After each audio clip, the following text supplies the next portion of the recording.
जोहार झारखंड देख रहे हैं आप, आपके साथ मैं हूं शिप्रा झा। रांची में बारिश से कई इलाकों में जल जमाव की स्थिति हो गई है। दुकानों और घरों में बारिश का पानी घुसने से लोग परेशान हैं।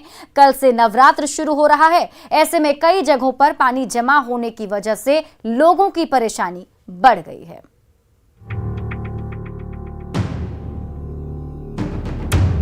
मोबाइल और टीवी में व्यस्त आज के बच्चे बड़ों के कंधे और पीठ पर बैठकर हाथी घोड़ा का खेल भूल चुके थे। लेकिन रांची नगर निगम की दिन रात की मेहनत और प्लानिंग ने इन बच्चों की यादें ताजा कर दी। बारिश के बाद घरों की सूरत ऐसी बदली कि बच्चे आज बड़ों के कंधे पर घूम रहे हैं, क्योंकि घरों में स्विमिंग पूल का नजारा है। शहर के बड़ा तालाब के पास स्थिति इतनी भयावह हो गई कि कई जगहों पर मंदिरों में पानी घुस गया है। सोमवार से नवरात्र शुरू हो रहे हैं, ऐसे में शहर में जल निकासी की ऐसी व्यवस्था ने राजधानी वासियों की परेशानी बढ़ा दी है। किसी को इमरजेंसी पड़ जाए उसके साथ क्या स्थिति होगा, इस पर सरकार को विशेष ध्यान देना चाहिए। अभी इतना भीड़ है, अगर अभी देखिए यहाँ पे मंदिर है, बहुत सारे लोग थोड़ा देर पहले देखे कि बारिश इतना आ गया कि गाड़ी रोड में गिरा पड़ा दिखा। रांची में बारिश के बाद नदी की धार की तरह बह रहा पानी लोगों की धड़कनें बढ़ा रहा है। घरों में घुटने भर पानी भरने के साथ ही पास में मौजूद बिजली सब स्टेशन भी पूरी तरह जलमग्न हो गया। नगर निगम की उदासीनता की वजह से नाले की स्थिति बेहद खराब है। जल निकासी की व्यवस्था नहीं होने से हरमू के स्थित विद्यानगर में भी कई दुकानों और घरों में पानी घुस गया, जिससे लोग काफी परेशान दिखे। ओम प्रकाश, न्यूज़ 18 रांची। और बड़ी खबर धनबाद से, जहां बीच सड़क पर गोफ बन गया है और उससे लगातार गैस निकल रहा है। झरिया बलियापुर मेन रोड के धनुडी के पास बीच सड़क पर गोफ बन गया, जिससे कभी भी बड़ा हादसा हो सकता है। करीब 2 फीट चौड़ा और 5 फीट गहरा गोफ बताया जा रहा है। सड़क पर बीचों बीच गोफ बनने से रास्ते से गुजरने वाले लोगों में डर का माहौल बना हुआ है। तस्वीर हम आपको दिखा रहे हैं, ये एक्सक्लूसिव तस्वीर आपके टीवी स्क्रीन पर। देखिए, ये सड़क है जहां से लोग गुजरते हैं, लेकिन बीच सड़क पर ही अचानक से यहां पर गोफ बन गया और इससे जहरीला गैस जो है वो भी निकल रहा है। आपको बता दें कि करीब 44 एकड़ करोड़ की लागत से सड़क का निर्माण कराया गया था और निर्माण के बीच ही सड़क पर इस तरह से गोफ बनने से सड़क की गुणवत्ता पर भी लोग सवाल उठा रहे हैं।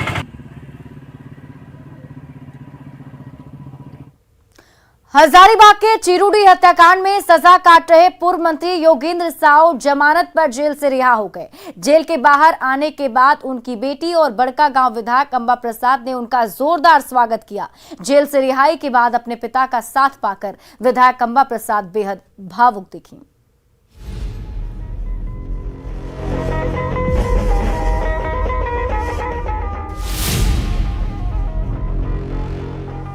रांची के बिरसा मुंडा जेल से जैसे ही पूर्व मंत्री योगेंद्र साव बाहर आए, समर्थक झूम उठे। बैंड बाजे के साथ जेल से योगेंद्र साव को लेने पहुंचे। समर्थकों ने जमकर आतिशबाजी की और योगेंद्र साव को फूलों की माला से लाद दिया। जेल से बाहर योगेंद्र साव के स्वागत में आरती उतारी गई। इस मौके पर बड़का गांव से कांग्रेस विधायक और बेटी अंबा प्रसाद भी अपनी भावनाओं को रोक नहीं पाई और रोने लगी। जेल से बाहर आने पर योगेंद्र साव ने दावा किया कि अंत में सत्य की ही जीत होगी। देखा होगा जो एनटीपीसी का जो मुआवजा, भूमि मुआवजा घोटाला है, वो भी 3000 करोड़ उसी का देन है। वही सब चलते पर मैंने प्रहार किया, जिसके चलते मतलब दर्जनों केस हम लोग पूरे परिवार पर किया गया और पूरा परिवार पर जो किया गया उसका नतीजा है कि आज हम लोग झेल रहे हैं।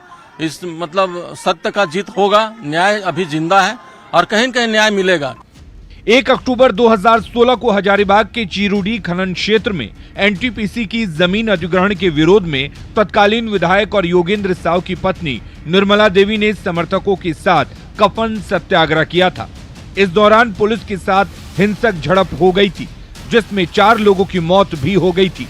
पुलिस ने निर्मला देवी को हिरासत में लिया था, लेकिन समर्थकों ने हिंसक झड़प में निर्मला देवी को छुड़ा लिया था। इसी मामले में निचली अदालत ने योगेंद्र साव को 10 साल की सजा सुनाई थी, जिसके बाद हाईकोर्ट से जमानत की गुहार लगाई गई थी। जमानत मिलने के बाद योगेंद्र साव फिलहाल जेल से बाहर आ गए हैं लेकिन उनकी पत्नी निर्मला देवी अभी भी जेल में ही हैं। ऐसे में करीब 4 साल बाद पिता का स्नेह पाकर अंबा प्रसाद अपने आप को रोक नहीं पाई। बड़ा दिन है, हम लोग तो बहुत झेले हैं और घर सूना सूना लगता था। घर जाते थे तो कोई परिवार बिखर गया हम लोग का। बात करने के लिए माता पिता भी नहीं रहते थे। तो आज सही मायने में बहुत बड़ा दिन है। माना जा रहा है कि योगेंद्र साव की रिहाई में विधायक अनूप सिंह ने बड़ी भूमिका निभाई है और योगेंद्र साव जब बिरसा मुंडा जेल से बाहर निकले तो अनूप सिंह साए की तरह उनके साथ नजर आए। फिलहाल जेल से बाहर आए योगेंद्र साव ने हाई कोर्ट का आभार जताया है और कहा है कि न्याय प्रक्रिया पर उन्हें पूरा भरोसा है। निरंजन, न्यूज़ 18, रांची। पाकुड़ के कस्तूरबा गांधी आवासीय विद्यालय से गायब हुई दोनों छात्राओं को पुलिस ने दुमका बस स्टैंड से बरामद कर लिया। छात्राओं के गायब होने की खबर मिलने पर पुलिस अधीक्षक ने टीम गठित कर छापेमारी के निर्देश दिए। पुलिस प्रशासन और परिवार के सहयोग से दोनों छात्राओं को दुमका बस स्टैंड से बरामद कर हिरणपुर थाना लाया गया। फिलहाल दोनों लड़कियों को CWC के लिए पाकुड़ भेज दिया गया है। टीम को जब मालूम चली कि दुमका में वो दोनों बच्चियां वहाँ पर बस स्टैंड पर है तो वहाँ के पुलिस की मदद से उसे बरामद किया गया और रात में ही। खबर गिरिडीह से, जहां सेंट्रल जेल के अधीक्षक से 2 करोड़ की रंगदारी मांगी गई है और साथ में ही रुपए नहीं देने पर अधीक्षक अनिमेश कुमार चौधरी को जान से मारने की धमकी भी दी गई। मैसेज और व्हाट्सएप कॉल के जरिए जेल अधीक्षक को धमकी दी गई। आपको बता दें कि कुछ दिन पहले जेल अधीक्षक के सरकारी वाहन पर सवार प्रभारी कारापाल प्रमोद कुमार पर गोलीबारी हुई थी। इस कांड में सेंट्रल जेल में बंद आरोपी आशीष कुमार साह को गैर कानूनी सुविधाएं नहीं देने से ही ये पूरा मामला जुड़ा हुआ है। धमकी मिलने के बाद जेल अधीक्षक ने इस बारे में गिरिडीह और बोकारो SP को सूचना दी, जिसके बाद अधीक्षक की शिकायत पर प्राथमिकी दर्ज कर ली गई है। वहीं मामले की गंभीरता को देखते हुए पुलिस जांच पड़ताल में जुट गई है।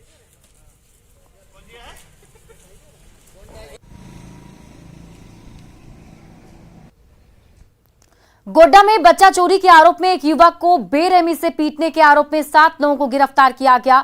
बड़ी कल्याणी में बच्चा चोर की अफवाह पर ग्रामीणों ने मानसिक रूप से विक्षिप्त एक युवक की इतनी पिटाई कर दी थी कि पीड़ित को अब तक होश नहीं आया है।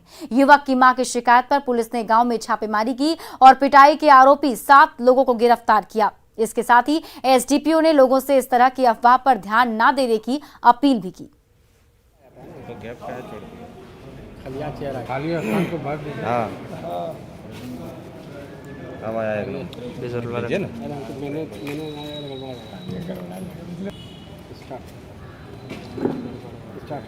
बोकारो में रेलवे लाइन विस्तारीकरण में बाधा पहुंच रहे 10 घरों को कल रेलवे ने जमींदोज कर दिया।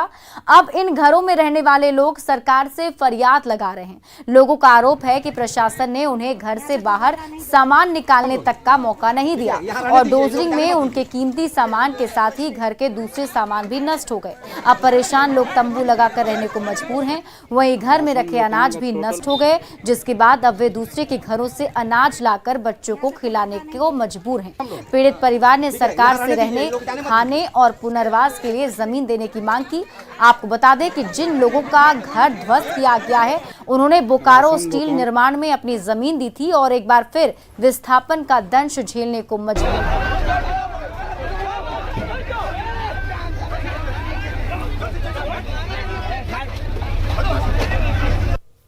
जहां बोलता है कि पुनर्वास दे दिए हैं तो उक्त स्थल का जायजा जांच करने के लिए गया कि वहां है कि नहीं है, और धनघरी वाले यहां भी बसे हुए हैं और वहां भी घर तो नहीं बना लिए हैं।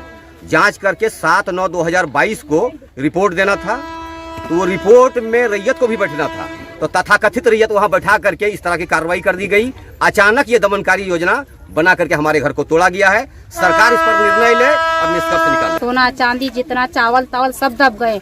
दूसरा घर से हम लोग को थोड़ा थोड़ा खाली बच्चा को खिला रहे हैं। दूसरा आदमी कोई तो देखेगा नहीं, हम लोग को मांग मांग के खिला रहे हैं। ऐसे ही यदि पड़ा ले हम लोग को, ऐसे ही रात भर सोते हैं, ऐसे ही धूप में अभी रहेंगे, दिन में रात में भी ऐसे ही हम लोग सोते हैं। कैसे हम लोग का क्या होगा? हम लोग को इंसाफ दीजिए।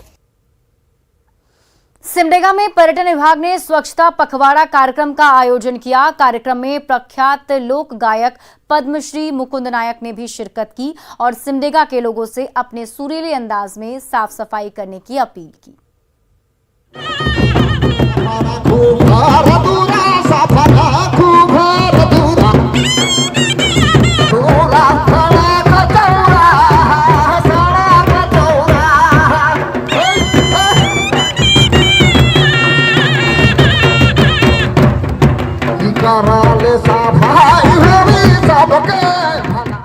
सिमडेगा की सड़कों पर जैसे ही मशहूर लोक गायक पद्मश्री मुकुंद नायक ने सुर छेड़े, हर कोई झूमने लगा। दरअसल सिमडेगा पर्यटन विभाग ने स्वच्छता पखवाड़ा कार्यक्रम के तहत स्वच्छता रैली का आयोजन किया। पद्मश्री मुकुंद नायक भी रैली में शिरकत करने पहुंचे और गीत गाकर अधिकारियों समेत वहां मौजूद लोगों को खूब झुमाया। सफाई जरूरी है, जेकर हम कहे चाहिला सिमडेगिया संगे सुनो झारखंडिया, सिमडेगिया संगे सुनो झारखंडिया, कर ले सफाई होगी सबकी भलाई, कर ले सफाई होगी सबकी भलाई। 2 अक्टूबर को स्वच्छता दिवस मनाया जाना है। ऐसे में पूरा देश अभी से ही तैयारियों में जुट गया है। अलग अलग विभाग के अधिकारी स्वच्छता पखवाड़ा के तहत कार्यक्रम का आयोजन करके लोगों को जागरूक कर रहे हैं। सिमडेगा में भी वन विभाग ने लोकगीत और नृत्य के जरिए लोगों को स्वच्छता का संदेश दिया।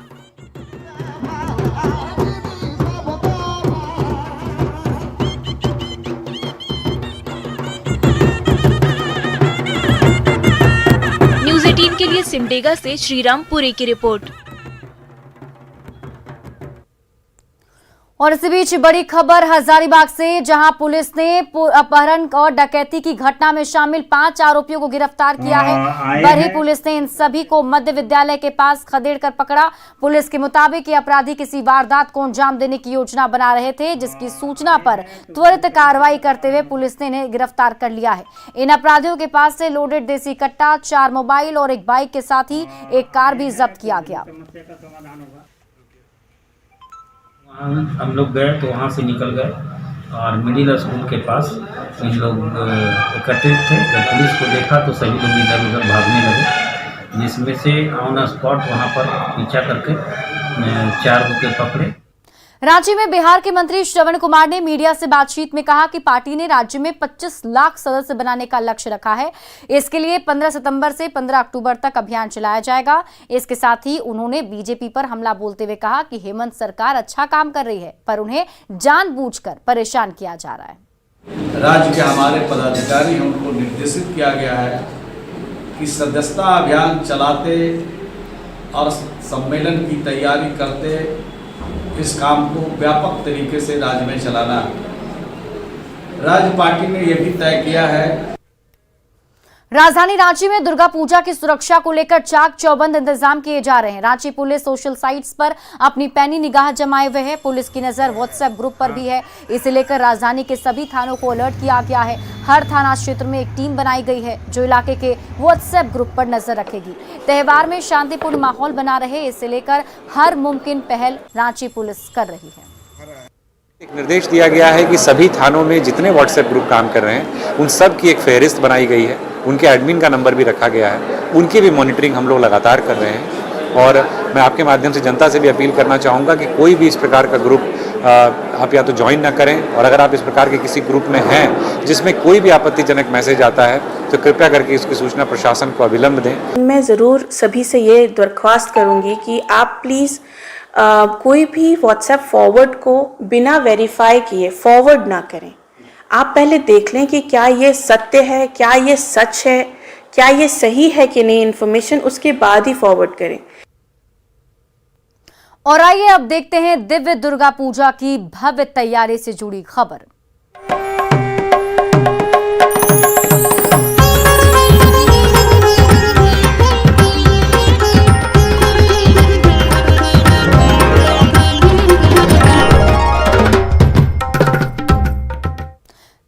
साल का कोरोना काल समाप्त होने के बाद पूरे सरायकेला में दुर्गा पूजा की धूम देखी जा रही है। कोल्हान में कई जगहों पर विभिन्न झांकियां बन रही हैं, जिसमें क्षेत्र के सबसे ज्यादा चर्चित दुर्गा पूजा पंडाल के नाम से बनने वाला आदित्यपुर पूजा पंडाल इस बार वैश्विक, राष्ट्रीय और कई वर्तमान बहुचर्चित मुद्दों को दर्शाने का प्रयास कर रहा है।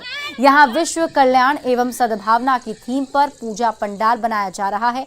भारत और नेपाल के विभिन्न मंदिरों को एक पटल पर लाने की कोशिश की जा रही है। 5 महिलाएं हैं, हिंदू, मुस्लिम, सिख, ईसाई, आदिवासी, जो एक भारत श्रेष्ठ भारत का कॉन्सेप्ट दिखाएंगे। दूसरे तरफ 5 जेंट्स हैं, हिंदू, मुस्लिम, सिख, ईसाई और आदिवासी, जो मेरा भारत महान है। इस ढंग से ये सारी चीजें थीम में रहेगी। हमको लगता है फिर एक बार हम लोगों ने, जयराम यूथ स्पोर्टिंग क्लब ने एक थीम दिया है जो जमशेदपुर वासियों को अच्छा लगेगा। सन 1921 में गुमला में बंगाली समुदाय के लोगों ने दुर्गा पूजा की शुरुआत की थी। 100 साल से ये परंपरा लगातार चली आ रही है। पश्चिम बंगाल के पुरुलिया जिले से आए मूर्तिकार श्यामापद बताते हैं कि उनका परिवार 3 पीढ़ी से यहाँ पर मां दुर्गा की मूर्ति बनाने का काम कर रहा है। पहले दादा और बड़े पापा मूर्ति बनाते थे, अब ये जिम्मेदारी उनके कंधों पर है। 40 साल हो गया है। कोरोना से हम उतना मूर्ति रोजगार नहीं हुआ है। अभी इन साल बढ़िया से मूर्ति हो रहा है। पुरुलिया से हम आए हैं।